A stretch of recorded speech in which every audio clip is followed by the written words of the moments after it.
Soft power का इस्तेमाल भारत से सीख सकता है इजराइल। हमास से युद्ध के बीच इजरायली राजदूत का एक बड़ा बयान आया है। जानेंगे क्या है मायने इसके। तो वहीं दूसरी तरफ WTO में तुर्की और भारत साथ क्यों आ गए, दक्षिण अफ्रीका भी। जियोपॉलिटिक्स में बहुत कुछ चल रहा है, हमेशा की तरह जानने को मिलेगा बहुत कुछ। आइए जानते हैं इन खबरों को विस्तार से। इजराइल हमास को नष्ट करने के लिए सैन्य अभियान चला रहा है। इसी बीच इजरायली राजदूत रूवेन अजार ने हाल ही में टाइम्स ऑफ इंडिया से बातचीत की। इस बातचीत में उन्होंने कई महत्वपूर्ण मुद्दों पर अपने विचार रखे। गाजा में चल रहे युद्ध के दौरान फलस्तीनियों को मिल रहे समर्थन के बीच अजार ने माना कि इजराइल सूचना के युद्ध में पिछड़ रहा है। उन्होंने कहा कि इजराइल सॉफ्ट पावर यानी कि जनसंपर्क और संचार के क्षेत्र में भारत से सीख सकता है। अजार ने बताया कि इजराइल ने अपनी सैन्य ताकत पर ज्यादा ध्यान दिया है और सॉफ्ट पावर पर कम ध्यान दिया है। उन्होंने कहा कि हमारा अधिकांश निवेश हार्ड पावर पर चला गया है, सॉफ्ट पावर में नहीं। आप जिस तरह से इन समूहों को चुनौती दे रहे हैं उसमें आप हार्ड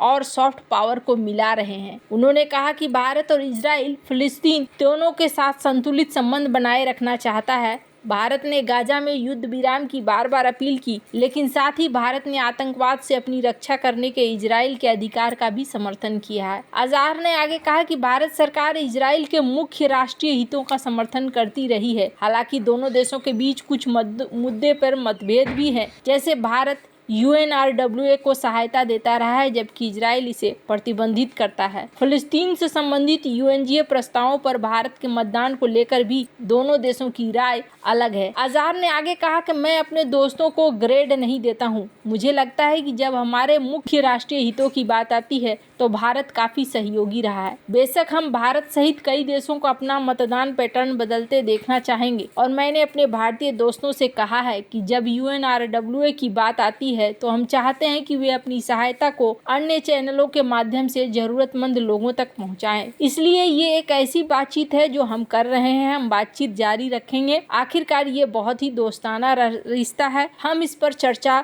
जारी रखनी चाहिए और जारी रखेंगे। पिछले साल की ही तरह इस साल भी भारत UNRWA नियर ईस्ट में फिलिस्तीन शरणार्थियों के लिए संयुक्त राष्ट्र राहत और कार्य एजेंसी को $5 मिलियन दिए हैं। भारत सरकार ने संसद को बताया कि युद्ध शुरू होने के बाद से UNGA में पेश किए गए 13 प्रस्तावों में से 10 के पक्ष में और 3 पर मतदान नहीं किया। अजार ने कहा कि बंधकों की रिहाई के लिए बातचीत में कुछ प्रगति हो सकती है। उन्होंने कहा कि इजराइल का लक्ष्य गाजा में हमास की सैन्य क्षमताओं को पूरी तरीके से खत्म करना है। इजराइल ये भी सुनिश्चित करना चाहता है कि हमास फिर से हथियार जमा न कर पाए। उन्होंने कहा कि इसके लिए गाजा पट्टी में एक नई व्यवस्था की आवश्यकता है, इसलिए हम यही हासिल करने की कोशिश कर रहे हैं। हमास को खत्म करना जारी रखना, उन भागीदारों के साथ जुड़ना जो शांति बहाल करने के लिए हमारे साथ काम करना चाहते हैं। हालांकि इसमें समय लग सकता है। हम कम से कम समूहों में बंधकों की रिहाई देखना चाहते हैं। प्रधानमंत्री बेंजामिन नेतन्याहू ने हाल ही में बंधकों के परिवारों से मुलाकात की है और कहा है कि उन्हें लगता है कि बंधकों के सौदे के लिए समय सही है। ऐसा लगता है कि बातचीत में कुछ प्रगति हो सकती है। मुख्य बात यह है कि हम हमास को ये मौका नहीं देंगे कि बंधकों के बदले में वे गाजा पट्टी पर फिर से नियंत्रण कर सके। अजार ने 2 राज्य समाधान के मुद्दे पर इजराइल के रुख को स्पष्ट किया। उन्होंने कहा कि इजराइल फिलिस्तीनी राज्य के गठन के विचार के खिलाफ नहीं है, लेकिन कुछ शर्तों के साथ। उन्होंने कहा कि हम चाहते हैं कि फिलिस्तीनी अपने देश का विकास करें, लेकिन इजराइल के लिए खतरा न बने। गाजा पट्टी का उदाहरण हमारे सामने है, जहां हमास ने इजराइल के खिलाफ आतंकवादी गतिविधियां की। इसलिए हमें यह सुनिश्चित करना होगा कि फिलिस्तीन में ऐसी कोई सरकार न हो जो इजराइल के अस्तित्व को खतरे में डाले। उन्होंने कहा जब फिलिस्तीनी इजराइल को खतरा मानते रहेंगे तब तक हम पूरी आजादी नहीं दे सकते। हमने गाजा में ऐसा करके देख लिया है। 17 साल तक हमने फिलिस्तीनियों को आजादी दी, लेकिन हमास ने इसका गलत फायदा उठाया और इजराइल को नुकसान पहुंचाने लगे। इसलिए हमें फिलिस्तीनियों को थोड़ी आजादी देनी चाहिए, लेकिन पूरी नहीं। अजार ने सीरिया के हालात पर बात करते हुए 3 मुख्य बातें बताई। पहली बात ये कि ईरान का प्रभाव कम हो रहा है क्योंकि उसके सहयोगी देशों के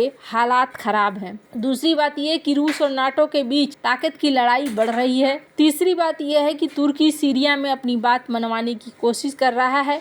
लेकिन ये स्थिति और भी जटिल बना सकता है। उन्होंने कहा कि सीरिया में जो विद्रोही लड़ रहे हैं उनमें से कुछ का संबंध आतंकवादी संगठनों से भी है। खैर, जहां एक तरफ अज़ार ने बहुत सारी बातें कह दी तो वहीं दूसरी तरफ WTO में भी एक लड़ाई चल रही है और इस लड़ाई में पहली बार ये देखने को मिला है कि यहाँ पर 3 देश चाइना के खिलाफ भारत के साथ आकर खड़े हो गए और इनमें से एक तुर्की भी है। भारत ने चीन के एक निवेश समझौते का विरोध किया है। ये एग्रीमेंट निवेश की पूर्व जांच का प्रस्ताव करता है। भारत समेत 4 देश इसके खिलाफ हैं। विश्व व्यापार संगठन में इस पर चर्चा हो रही है। भारत ने 3 अन्य देशों के साथ मिलकर चीन के नेतृत्व वाले IFD समझौते का विरोध किया है। ये एग्रीमेंट निवेश की जांच के लिए स्वतंत्र निकाय के जरिए प्री इन्वेस्टमेंट रिव्यू सिस्टम स्थापित करना चाहता है। WTO के प्रमुख नगोजी ओकोंजो-इवेला जल्द ही IFD पर काम करना चाहती हैं। एक अधिकारी ने कहा कि चीन की ओर से भारी दबाव है। 166 में से 128 WTO सदस्य इसमें शामिल हो गए। नए मुद्दे से पहले अनिवार्य मुद्दों पर विचार करना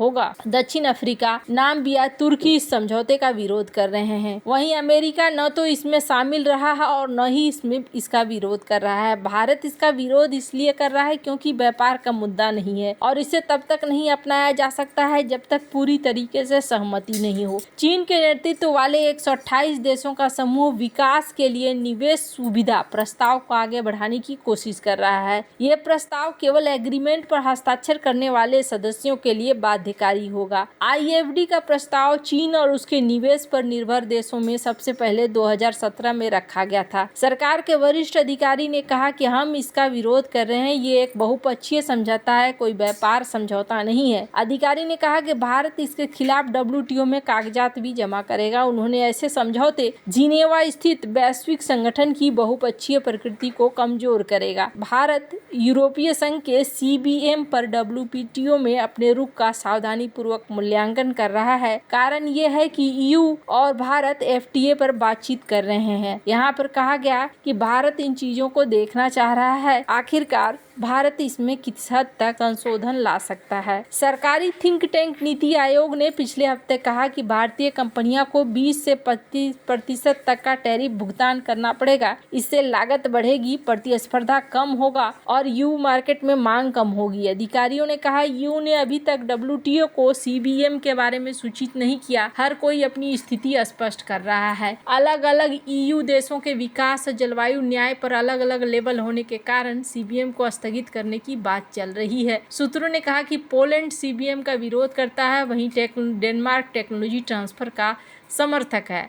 IFD समझौते में निवेश की सुविधा के लिए नियम बनाने का प्रस्ताव है। यह विकासशील देशों के लिए विशेष रूप से फायदेमंद हो सकता है। हालांकि भारत जैसे कुछ देशों को चिंता है कि ये उनकी संप्रभुता को प्रभावित कर सकता है। CBM का उद्देश्य यूरोपीय यूनियन में आयातित सामानों में होने वाले कार्बन उत्सर्जन को कम करना है। हालांकि भारत जैसे देशों को डर है कि इससे उनके निर्यात प्रभावित होंगे। भारत और यूरोपीय यूनियन दोनों इन मुद्दों पर चर्चा कर रहे हैं। वैसे आपको क्या लगता है इन सब मामलों में? आपकी क्या राय है? कमेंट कर जरूर बताएं। जल्द मिलते हैं अगली वीडियो में नई खबर के साथ।